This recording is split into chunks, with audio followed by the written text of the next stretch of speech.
Sitting here with ChrisTFer, assistant coach of the Philly Fusion. We're in the week before play-ins. You've had a lot of issues this season in terms of the visas you had to find. You had to find players to slot in for those people missing. Considering all of that, how satisfied are you with the season?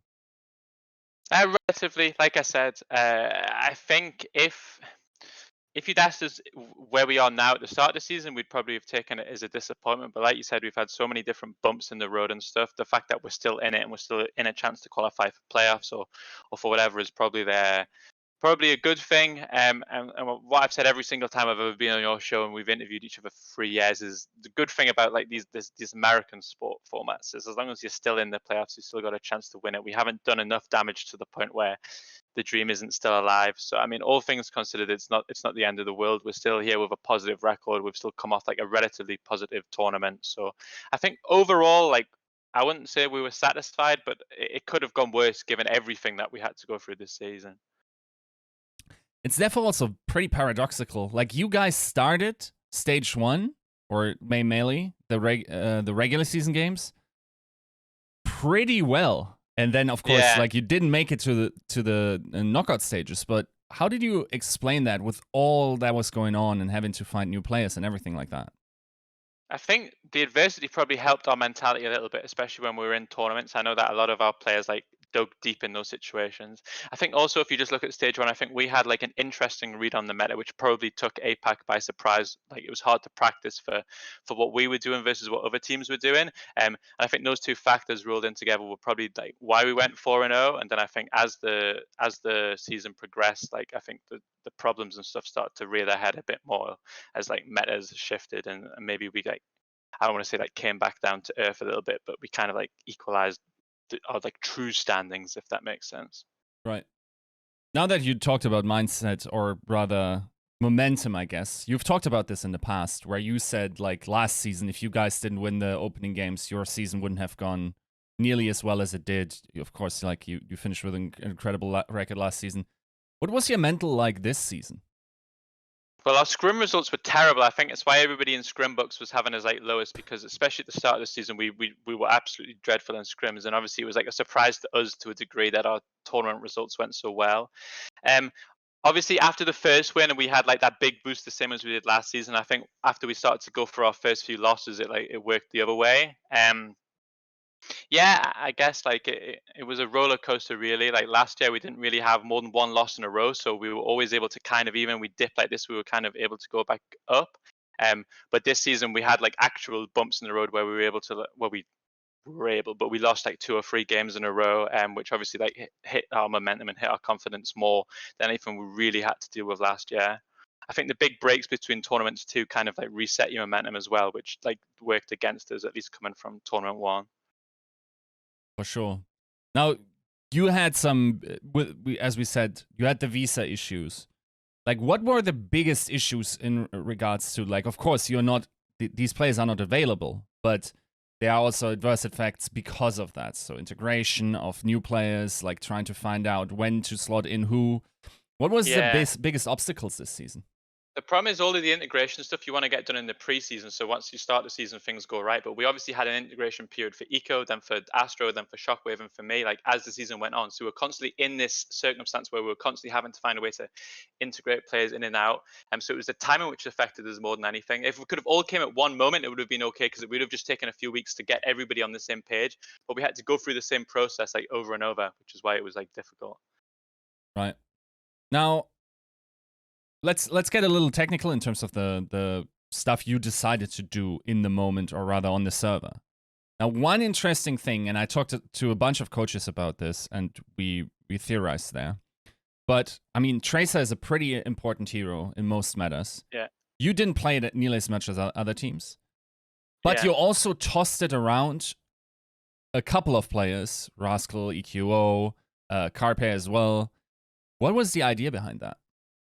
I think with our DPS players, everyone's like a Venn diagram, right? So it depends on what the other heroes needed. We feel confident that everyone can kind of play it. So if the other hero is something that Rascal's good at, then we would have Carpe play it. If the other hero was something that Carpe's good at, we'd have Rascal play it, and vice versa.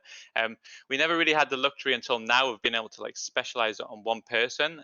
So that was, I guess, that was like our thought process ultimately of like why we did that. Right. Is there a world where you just say to Carpe, you are now on Tracer duty, you're not playing anything else, we're leaning more heavily into the Tracer, and that is a better result for you guys this season? It's a lot easier right now because we also have Shockwave who can pick up the hit scan responsibilities of Carpe. But obviously, until this tournament, we never had that luxury. So yes, maybe that's something that we've done a little bit more going into it. But it was not something that we could have done prior to this because only we had 50% of our hit scan players. So if Ash was also required, then Carpe also had to play that. For sure. Now, Echo is coming back from the bans. I'm not sure how the scrims are going, but theoretically, that's a hero that's going to be back in the meta. You guys have two theoretical, very good players on the hero. You mentioned Three, that. I would argue. Probably true. Yes, very true. Yeah. With EQ as well. So, what's the deal there? You just said like you're expecting Shockwave to pick up the hit scan. Is he off Echo duty then? It's the same thing I'm saying with the Venn diagrams. I'm obviously reluctant to reveal our strategy in an interview before the tournament game. Yes. But there will be maps where it makes sense for Shockwave to be on pure hit scan. There'll be maps where maybe like we need a hit scan and an Echo that sometimes also plays a hit scan or something like that. So I think with all the heroes you'll see us play in the tournament, it's not just going to be one person. I think we will continue to do what we've been doing where different people are playing different things depending on the map and the circumstance. Right. Now, of course, it's always hard to not look at the circumstances and go like, what if the team just stayed in North America and had the initial roster? You could have just practiced in an environment in your facility, had everyone on the same page the entire season. All coaches are there. Yes, of course, you're still living the quarantine life, or rather the COVID situation. How well do you think you would have fared in North America, given that this region is probably also pretty strong? I think we would have been okay. I don't know if we necessarily would have been at the top, but I think we would have been in the hunt with the top teams, like in terms of playoffs and stuff. I really think that our roster, when we're on form, which we have been at various points this season, I think is as good as any. And I say it in every interview, and it's one of those things where a coach always has to say that. But I do genuinely believe that with the players we have on this team, if we can click at the right time, we have the ability to win it all. Like truly believe that. Right. Who do you think overall this season was the stronger region, both like in the players and the teams that they feel, but also in the meta interpretations? APAC had a better read on the meta. NA is probably the stronger region in terms of the amount of teams which are good. And I think probably this season, the top two teams, I think, in my opinion, this is like maybe slightly controversial, but I think that Shanghai and Chengdu are maybe the best two teams in the world. So I think that we have like maybe the top two, and then there's maybe like a little gap. And then I think that's where like a lot of the American teams would slot in if you to do one of like these power ranking type things. Is the implication here that you believe Breaking Ball is just the hero that you need to play? Yeah, dumb hero. Tracer Sombra too, to be honest with you. Those heroes are all like, yeah, they're pretty good. Right. And so you think like now with the hero bans like phased out, teams like the Gladiators won't have a chance?